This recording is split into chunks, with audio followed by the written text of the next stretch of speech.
বিকেল বেলায় ধোপা কাপড় ধুচ্ছিল আর গাধা আর মতি নিজের জায়গায় বসেছিল। তখনই দুজনে কারোর ডাক শুনতে পায় আর মতি সামনের দিকে ঘুরে দেখে তো সামনে এক সুন্দর কুকুরকে দাঁড়িয়ে থাকতে দেখে।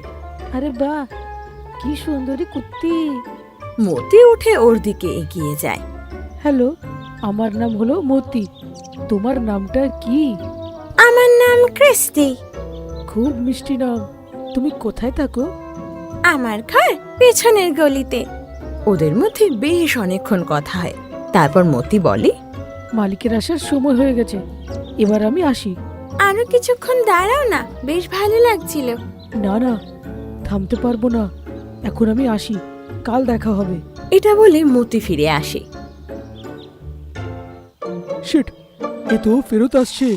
ভেবেছিলাম মালিক একে বাড়িতে দেখতে পারবে না, তারপর ফেরত আসলে উদুম কেলাবে। বিকেল বেলায় গাধা যখন ঘাস খেতে যায় তো নিজের বন্ধুদের সাথে দেখা করে। সেখানে ক্রিস্টিও ছিল। একটা কাজ দিয়েছিলাম সেটাও পারলে না। মালিকের আসার আগে বাড়িতে ফিরে এলো সে। আরে ঠিক আছে, এসে গেছিল তো, কালকে ওকে দেখবে আটকে নেব আর ওকে মার খাইয়েই ছাড়বো।